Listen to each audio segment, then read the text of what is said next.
ISO 27001, Annex A 6.7, remote working. So here we're going to look at organizations that have remote workers. It could be that you have no premises at all, you're a hybrid, you mainly remote work remotely and occasionally you go into a shared office, whatever it may be. Any concept of somebody working outside of the control of the organization, physical premises owned and controlled by the organization, is going to be a remote worker. So let's have a look about how we're going to go about implementing that. Start with the definition. Security measures should be implemented when personnel are working remotely to protect information accessed, processed or stored outside the organization's premises. This absolutely makes sense, and it's not a particularly difficult one to implement.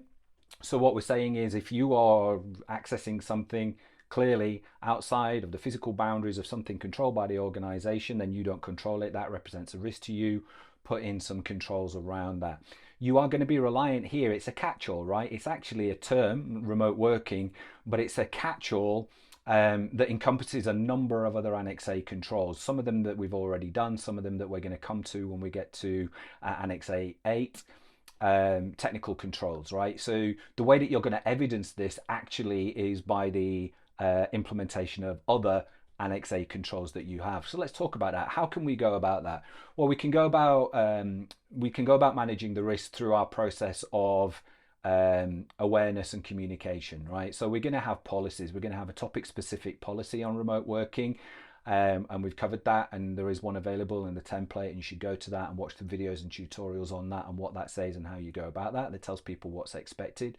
And we're going to communicate that to people. We're going to talk to people. We're going to get them to understand what the requirements are. We're going to evidence that we did that. We're going to get evidences that they accepted that policy. And we're going to do through training and awareness and regular communication, we're going to get acceptance that they accepted that policy and that way of working. It may be the case that as part of our training module, we've talked about training in previous tutorials, that we have a module on remote working, and that will be a very sensible thing to do. So to include regular training on remote working, the challenges, the risks, what is required from the organization.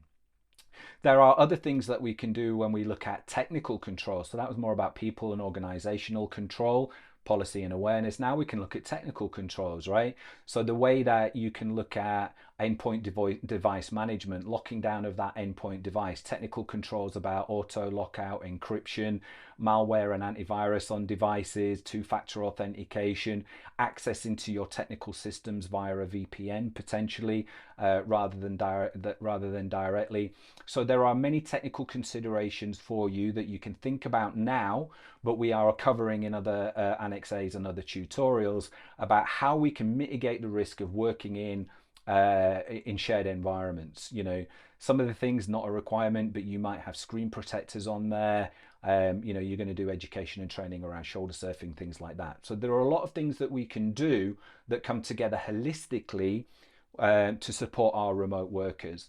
Additional things that people sometimes don't consider is, you know, we're not necessarily a paper-based office, so disabling of ports, disabling of remote storage ports, disabling of printing, things that people don't need to do their job that can bring in an additional risk, then we can think about the removal of those. A side tip here is labeling. So when we look at labeling, oftentimes people label and put asset labels on devices. Again, consideration for that. Does that represent a risk? Does it identify the device as a device that somebody may be interested in and want to go to work on? You know, if it's like, I don't know, top level government department asset 002 confidential, then, you know, having that stuck on the outside of it is probably a bad idea, right? So have some considerations around that as well. Think about holistically how you can manage remote working. You're already doing it. There's nothing in here that I'm going to tell you that's going to come to you and go, oh my gosh, that's a revelation, you know.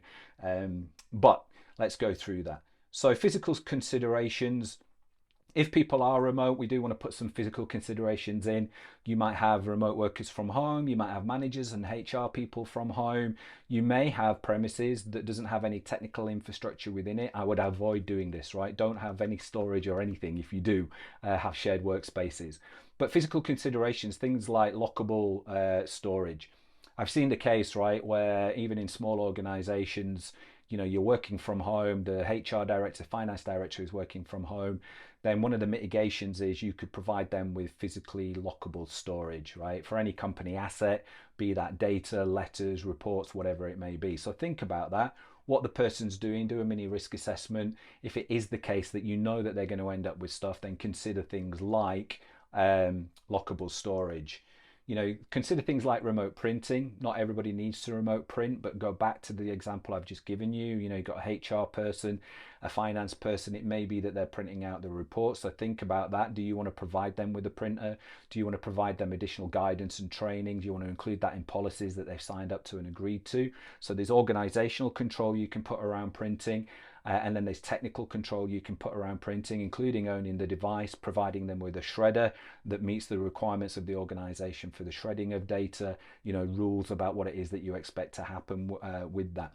So have a little bit of a think about, specific circumstances. This isn't everybody needs a printer, everybody needs lockable storage. It's a risk-based management system. Based on risk, we're going to identify where people might need additional physical support.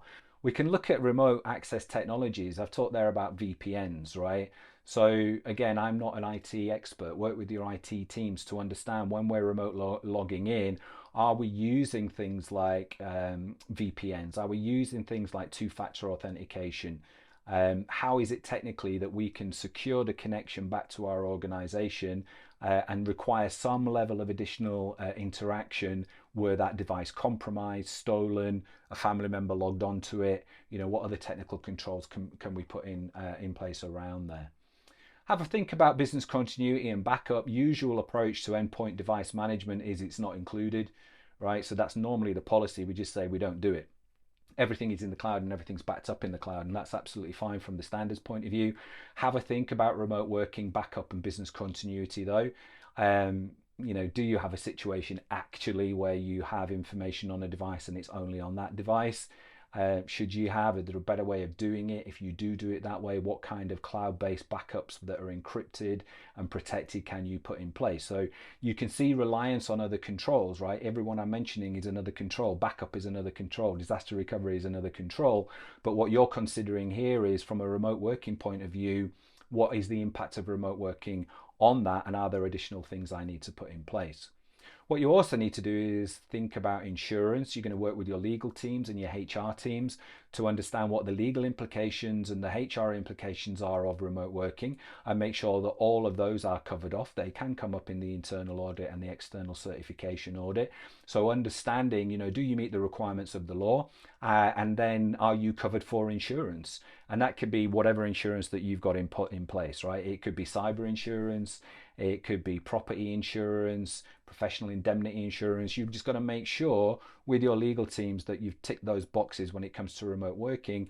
And then are there any implications of those insurances on how you have implemented that? Audit and security monitoring is going to be a big part of remote working as well. So again, we're looking at logging and monitoring when we get to that tutorial. What are we logging? What are we monitoring? How are we responding to those logs and monitors? That needs some careful consideration. Is there anything here that we're doing differently, specifically because it's a remote worker, or is it just part of our normal operation? So there are challenges for remote working, right? These are outside the realms of the standard, but operational oversight of employees, increased risk because of an uncontrolled environment, and productivity and time management. Some of them are our concern. Information security risk, the other two not so much from our perspective, but are worth bearing in mind. So remote working isn't a particularly hard one. We're covering all of the requirements within other controls. I've given you some things to think about here. When it comes to the internal and external audit, the auditor is going to ask you just for evidence. So if you say that you connect via VPN over 2FA, they will get somebody to log in and show them. If you say the endpoint is encrypted, they're going to get somebody to show them. So don't say something here that you don't do. Reference the other Annex A controls that we've got. Always, if you are remote working, have in mind, as I go through an Annex A control, as I go through something, the environment that I've got. It doesn't necessarily just have to apply to our online system, our cloud system, our server farm. We have to consider, if remote working is core to what we do, we've got the policy, we've communicated the policy, and now for every control I've got, does this apply differently to the remote workers versus it does to the traditional workers. My name is Stuart Barker. I am the ISO 27001 Ninja, and until the next tutorial, peace out.